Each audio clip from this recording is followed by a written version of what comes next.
Très bien, je vous invite à ouvrir votre Bible à Apocalypse chapitre 2, Apocalypse chapitre 2. Et nous allons regarder la prochaine lettre envoyée aux églises. Donc, dimanche dernier, on avait regardé la lettre qui était envoyée à quelle église? Éphèse, très bien. Et le problème chez Éphèse était quoi? Non, ils ont résisté contre les Nicolaïtes, mais ils avaient perdu leur premier amour, abandonné leur premier amour. Donc, ils faisaient, et plein de bonnes choses, mais le fond n'était pas bien. Ils avaient plus l'amour pour le Seigneur Jésus-Christ. Et probablement, c'était pas que ils avaient fait ça exprès, c'est juste arrivé. Ils étaient tellement pris avec « il faut que je fasse » ils faisaient plus attention à le pourquoi je fais. Je fais parce que j'aime mon Seigneur. Il a fait tellement de choses. Donc aujourd'hui, là, nous allons reprendre avec le verset 8 de Apocalypse chapitre 2. Donc nous allons lire les versets 8 à 11 ensemble. La Bible dit ceci, « Écris à l'ange de l'église de Smyrne, voici ce que dit le premier et le dernier, celui qui était mort et qui est revenu à la vie. Je connais tes œuvres, ta tribulation et ta pauvreté, bien que tu sois riche, et les calomnies de la part de ceux qui se disent juifs et ne le sont pas, mais qui sont une synagogue de Satan. Ne crains pas ce que tu vas souffrir. Voici, le diable jettera quelques-uns de vous en prison afin que vous soyez éprouvés et vous aurez une tribulation de 10 jours. Sois fidèle jusqu'à la mort et je te donnerai la couronne de vie. Que celui qui a des oreilles entende ce que l'Esprit dit aux églises. Celui qui vaincra n'aura pas à souffrir la seconde mort. » Prions ensemble. Seigneur, prépare notre cœur pour le message d'aujourd'hui, Seigneur, et nous avoir, nos oreilles ouvertes à entendre, mais aussi notre cœur sensible à l'œuvre du Saint-Esprit dans notre cœur. Donc, Seigneur, dirige chaque chose ce matin, au nom de Jésus. Amen. C'est un peu paradoxal, mais quand on regarde l'Église à travers l'histoire, nous nous rendons compte que chaque fois que l'Église est persécutée, en fait, au lieu de l'effacer, l'anéantir de la face de la terre, en fait, la persécution a accompli l'opposé exact de ce que ceux qui nous persécutent veulent accomplir. En fait, quand l'Église persécutée traverse ces moments difficiles, elle est purifiée. Et en fait, elle ressort de l'autre côté, même plus forte, plus puissante, parce que on a enlevé tout ce qui n'est pas important, et on reste avec ceux qui sont vraiment consacrés au Seigneur. Et alors, c'est un peu ce qui se passe ici avec l'église de Smyrne. On voit à travers l'histoire, certains d'entre nous venons de pays de l'Est, on a grandi dans des situations pas très faciles. Quand on regarde l'Union soviétique, vous vous rappelez l'histoire que je vous ai racontée? Ces pasteurs venaient chez nous quand on habitait en France et ils traversaient les frontières pour amener des Bibles.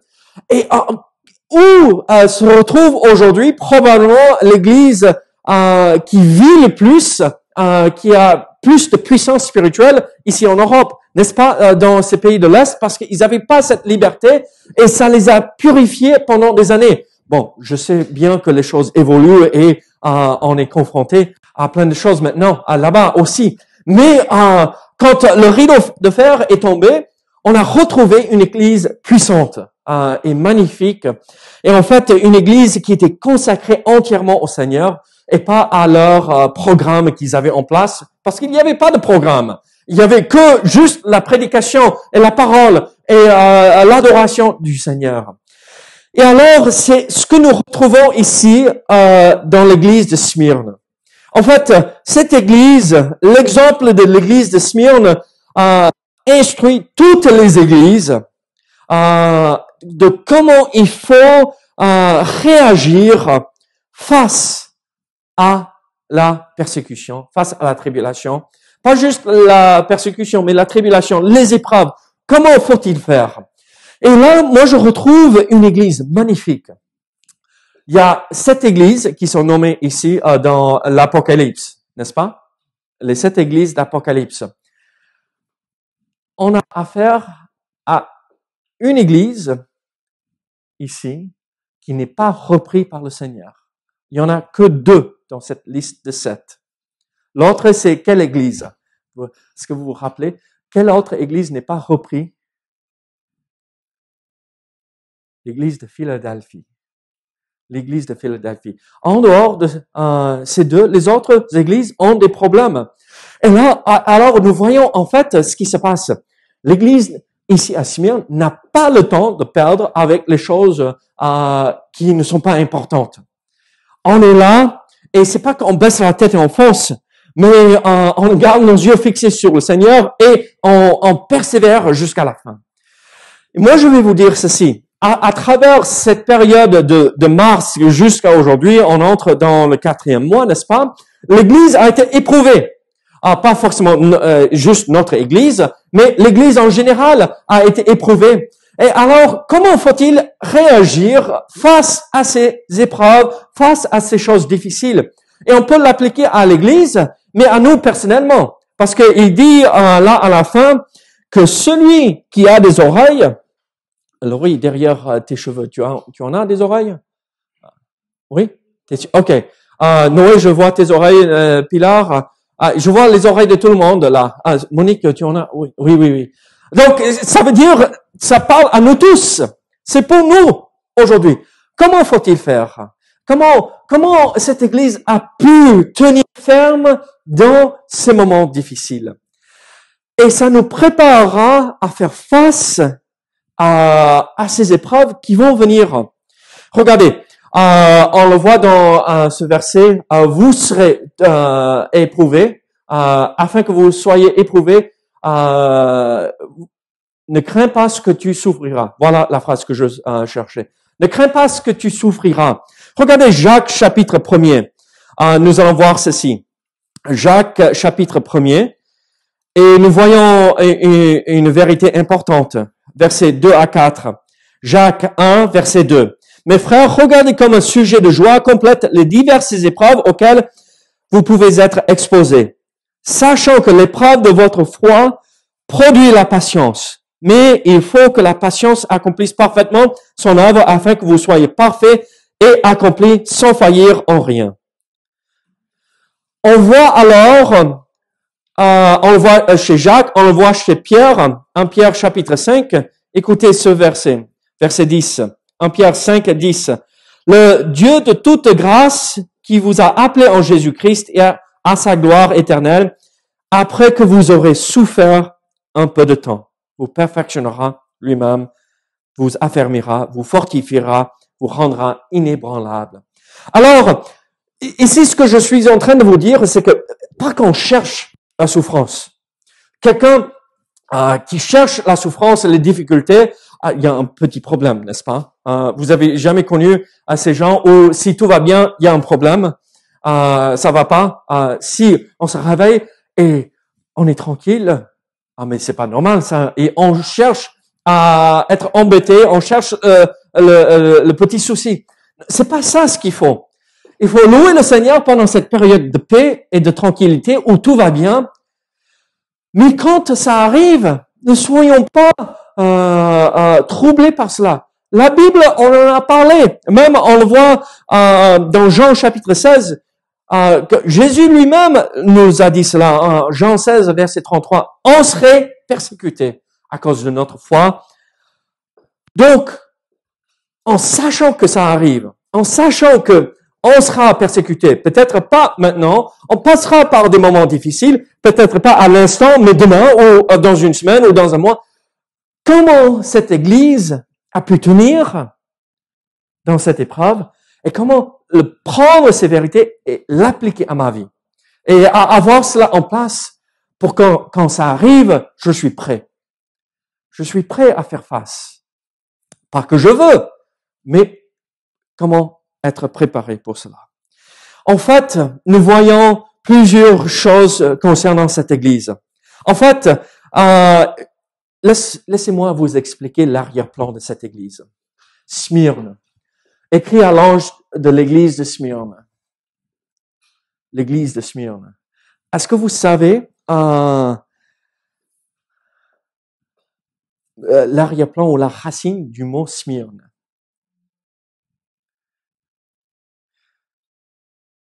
Enlevez le S. Myrrhe. En fait, quand on parle de la myrrhe dans l'Ancien Testament, dans la langue hébreu, on la traduit en grec, bien sûr, la Septante. Et quel est le mot qu'on a utilisé pour traduire myrrhe de l'Ancien Testament? Smyrne. C'est la même idée. Et qu'est-ce que c'est la myrrhe? Oui, et on utilise la myrrhe pour quoi? Pardon? Oui, ok, oui, pour les élus. Et c'est un parfum qu'on donnait, n'est-ce pas? Et c'était pour les élus. C'était aussi quand Marie et les autres femmes sont allées au tombeau, ils apportaient de la myrrhe. C'est pour les morts aussi. Et spécifiquement dans cette situation, c'est en référence à ceux qui sont persécutés, même mis à mort. Et comment on produit la myrrhe? On prend cet arbuste, cette plante, et il faut faire quelque chose pour produire la myrrhe. Écraser. Il faut broyer et écraser.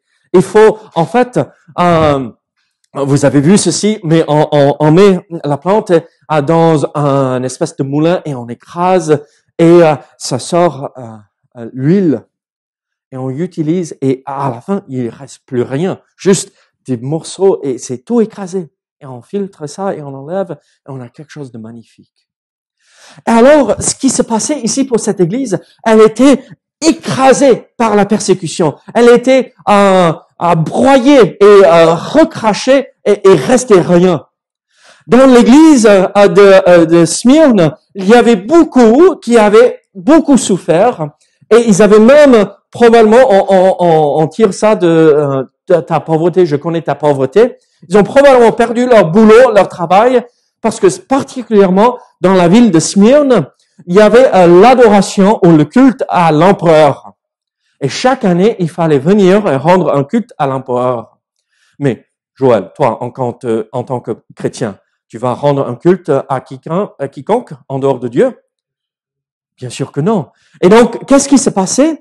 À cause de ça, non, on va pas adorer qui que ce soit en dehors du vrai Dieu. Ils étaient persécutés et perdaient leur travail. Et donc, cette église souffrait énormément. Ils étaient pauvres. Mais à la fin, ils étaient riches, spirituellement parlant. Quel est l'arrière-plan? Alors, une atmosphère dans la ville où on méprisait les chrétiens. Déjà, ils étaient écrasés, pressés de tous côtés à cause de la situation. On voit ça dans je connais ta tribulation, je connais ta pauvreté, mais ils étaient aussi calomniés à cause de leur foi. Combien d'entre nous, quand quelqu'un a su qu'on est chrétien et on vient à l'église, mais vraiment tu vas? Non mais quand même ça, on est en 2020.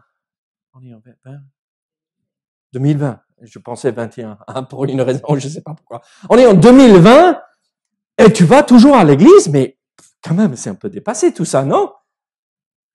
Et ça c'est gentil. Beaucoup se moquent de nous à cause de notre position, la position que nous avons prise pour le Seigneur. Alors, ici, là, c'est pas juste qu'ils étaient calomniés, les gens se moquaient d'eux, mais c'était ceci, ils étaient calomniés de la part de ceux qui se disent juifs et ne le sont pas. Les juifs se revendiquaient d'une seule chose, n'est-ce pas? Nous sommes le peuple élu. Nous sommes les seuls qui servent le vrai Dieu.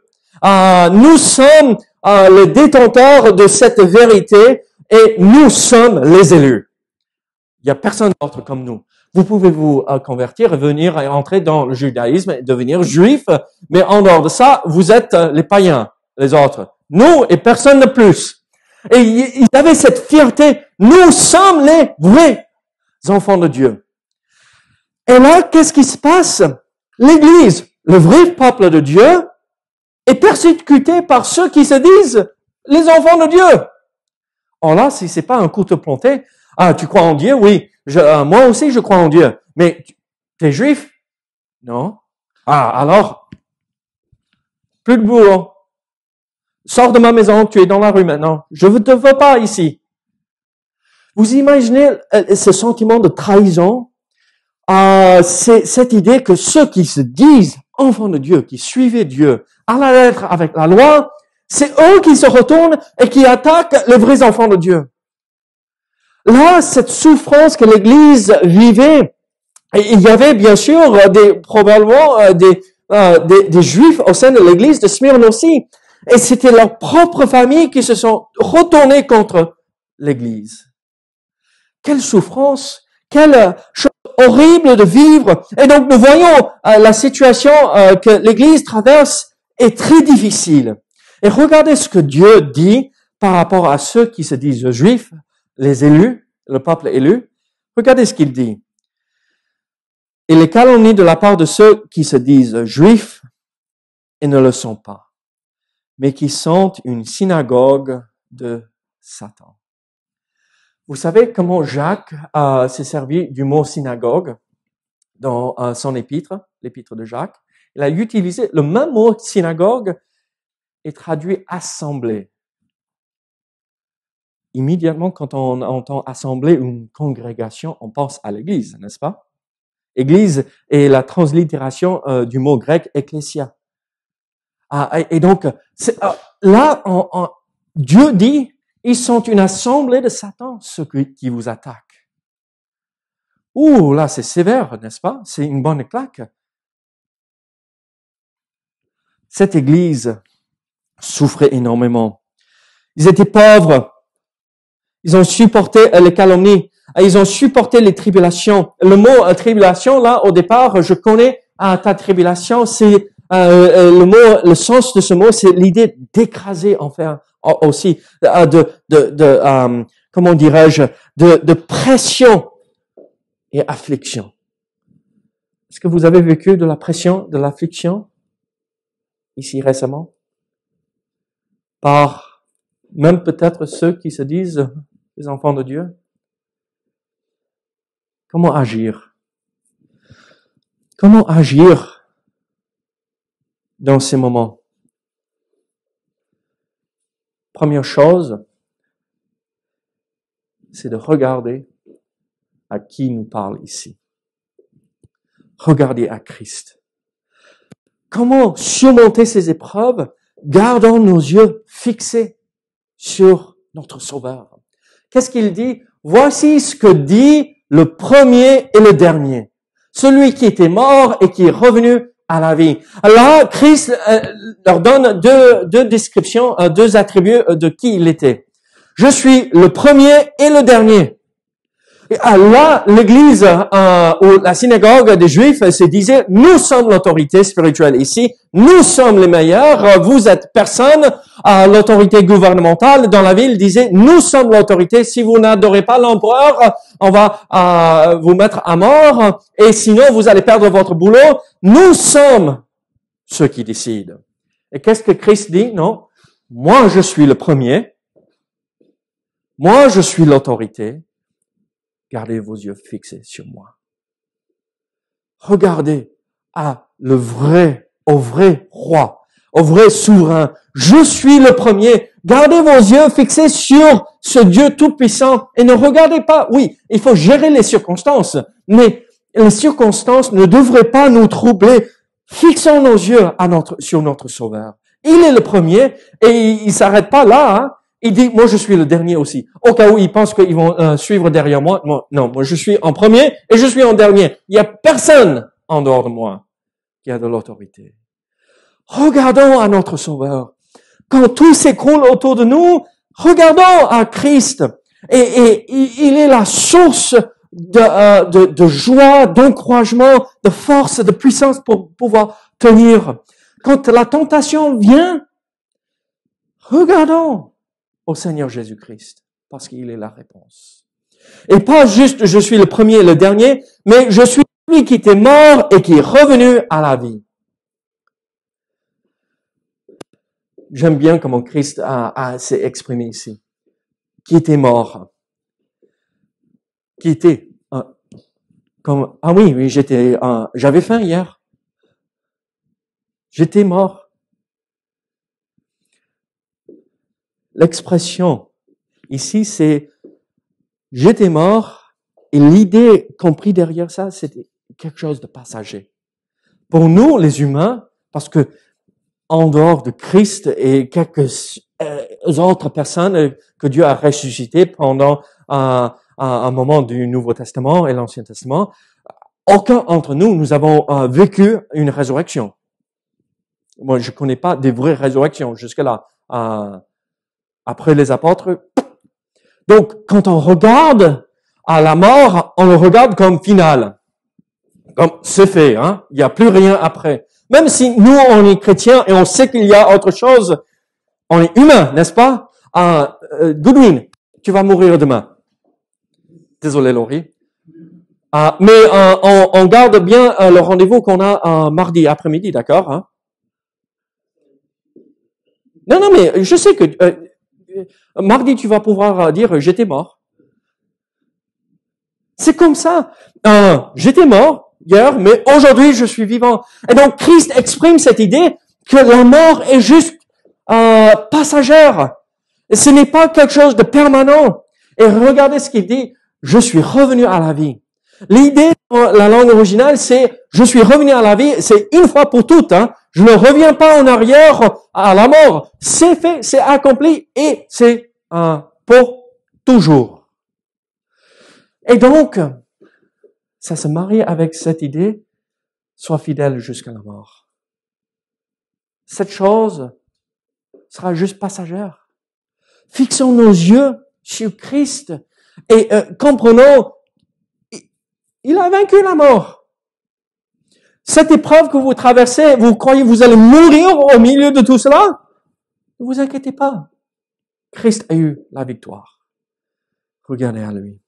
Alors, comment l'Église, face à cette épreuve, elle a gardé ses yeux fixés sur l'auteur de ce message, sur l'auteur de cette lettre, Christ, le premier et le dernier, celui qui était mort et qui est revenu à la vie.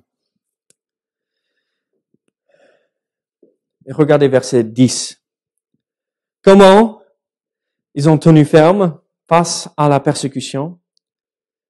Ne crains pas ce que tu vas souffrir. Ne crains pas ce qui arrivera.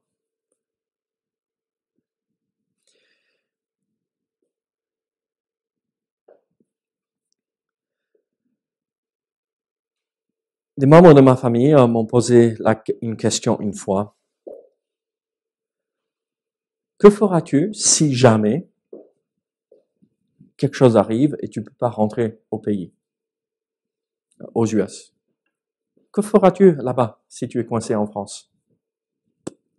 Et moi, je me suis dit, mais ok, vous connaissez comment c'est ici dans ce pays? C'est pas aussi horrible que ça, hein, on est bien. Et dans leur tête, mais tu pars loin, tu pars très loin. Et comment vas-tu faire si jamais quelque chose t'arrive? Je sais pas, Dieu est bon, hein? Dieu pourvoira, Dieu sera là. En France, c'est comme aux US. Et en fait, même certains m'ont demandé une question quand je suis parti en Afrique. Mais et si quelque chose arrive là-bas? J'ai dit, mais déjà, j'ai prié pour voir si c'était la volonté de Dieu d'y aller. Et si j'y vais pas, je serai plus en danger ici en France qu'en Afrique avec les lions qui rôdent autour. Même pas qu'il y avait des lions où je suis allé, hein. On était dans une ville. Vous voyez ce que je veux dire? là où Dieu nous a placés, même si nous serons persécutés et nous allons souffrir, c'est là où Dieu nous veut et il va nous accompagner même à travers la souffrance. Il faut pas s'inquiéter. Cette épreuve, vu ce que Christ a subi pour nous, qu'est-ce que c'est? Qu'est-ce que c'est? Alors, demain va s'en occuper de demain. Occupons-nous de ce que Dieu nous a demandé de faire aujourd'hui. Je sais qu'on souffrira. Plusieurs d'entre vous m'ont dit, mais David, les choses deviennent difficiles pour l'Église et on sait que la persécution arrivera. Oui, on le sait. On n'est pas aveugle à cela. Mais on le sait, mais c'est tout. Persévérons, gardons nos yeux fixés sur le Dieu souverain et tout ira bien. Ne soyons pas déstabilisés par quelque chose que peut-être on vivra, mais soyons préoccupés par ce que nous faisons là, maintenant, pour le Seigneur. Alors, comment ils ont surmonté ces épreuves? Ils ont gardé les yeux fixés sur le Seigneur. Ils savaient que la souffrance allait venir. Même Christ l'avait prédit dans Jean 16. Mais ils avaient cette idée en tête. C'est comment David s'est exprimé. Regardez le psaume 56. C'est quand même important de regarder ceci. Le psaume 56, verset 12.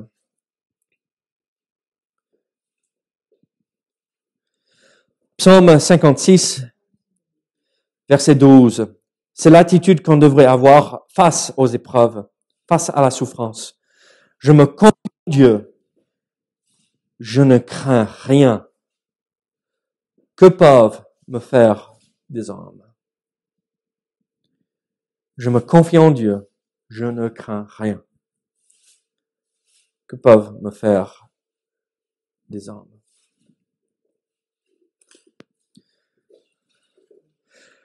Vous savez que Dieu a écrit dans son livre la date, l'heure, le moment où nous allons le rejoindre au ciel.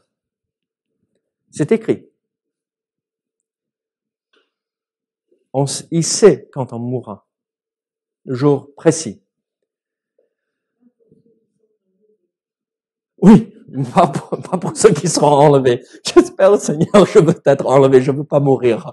Mais bon, si on n'est pas enlevé, nous allons tous, mais je crois qu'on sera probablement tous enlevés, ne vous inquiétez pas. Mais si l'enlèvement de l'Église n'a pas lieu avant la mort, Dieu sait exactement le jour où on mourra et il sait l'heure, la seconde même. Alors, si nous accomplissons la volonté de Dieu, il n'y a rien qui peut se passer qui nous fera mourir. Si nous persévérons et nous accomplissons, sois fidèle jusqu'à la mort, soyons fidèles. Il y avait une chose aussi qui a encouragé l'Église à tenir ferme dans ceci. Et vous aurez une tribulation de 10 jours. Le Seigneur vient pour dire, ne vous inquiétez pas, c'est pour un court moment, 10 jours. Ça ne durera pas l'éternité. Quand on traverse l'épreuve, on a ce sentiment que ça sera difficile jusqu'à la fin de mes jours. Ça sera toujours compliqué pendant toute l'éternité. Je vais jamais en finir avec ces souffrances. Et non, Dieu dit 10 jours. Ne le prenez pas 10 jours comme littéral pour chaque situation, d'accord? Hein? Mais c'est pour dire à l'Église, ne vous inquiétez pas. Il y a une fin à toute cette souffrance. Ne vous inquiétez pas. Tenez ferme jusque-là. Jusqu'à la mort, s'il faut. Alors, comment ils ont pu tenir dans ces moments difficiles? Ils ont su que les souffrances et la persécution étaient pour un temps et pas pour l'éternité. La Bible dit que la vie est comme cette herbe qui pousse et sèche. Cette fleur qui se fane, elle est éphémère, la vie, n'est-ce pas, ici-bas. Mais nous avons une chose sûre et certaine. Comment ils ont su tenir? Parce qu'ils savaient qu'ils allaient recevoir des promesses. Et quelle est la promesse que Christ leur a donnée? Je vous donnerai la couronne de vie. Vous n'allez pas souffrir la seconde mort. Celui qui vaincra, vous n'allez pas goûter à la seconde mort. Qui est celui qui est vainqueur? N'est-ce pas celui qui reconnaît Jésus-Christ comme le Fils de Dieu, qui a placé sa foi en Jésus-Christ? Alors, à nous aussi d'être des vainqueurs. Le mot vainqueur, celui qui triomphe, n'est pas cette idée de super chrétien. Tout le monde suit le super chrétien en espérant que il va nous amener jusqu'à la victoire. Non. Si vous avez placé votre foi en Jésus-Christ, vous êtes vainqueur. Et vous allez recevoir la couronne de vie, la vie éternelle. Et vous ne goûterez pas à la seconde mort. Quelle est la seconde mort? Quand l'enfer est jeté dans l'étang de feu pour toute l'éternité où il n'y a plus d'espoir. C'est fini. C'est fait. On n'aura pas part à cela si nous avons placé notre foi en Jésus-Christ. Je termine avec ceci. Comment ils ont pu tenir? Parce qu'ils avaient Jésus-Christ comme leur sauveur. Pas juste le souverain, mais comme leur sauveur personnel, parce qu'ils n'allaient pas souffrir la seconde mort. Comment vous pouvez tenir ferme quand ça va pas? Ayez Christ comme votre sauveur. Regardez à votre sauveur comme le premier et le dernier. En sachant que nous allons souffrir, la Bible nous le dit, mais que c'est que pour un temps. Ne soyons pas découragés. Gardons notre cœur et protégeons notre cœur afin de ne pas être ébranlés dans ces moments de souffrance. Alors, ce matin, je vous pose cette question. Est-ce que vous êtes des vainqueurs? Est-ce que vous allez recevoir la couronne de vie? Prions ensemble. Seigneur, merci pour ta parole. Merci pour tout ce que tu fais pour nous, Seigneur. Merci que tu es là pour nous aider dans ces moments difficiles. Dirige chaque chose. Protège-nous dans ces moments difficiles. Au nom de Jésus. Amen.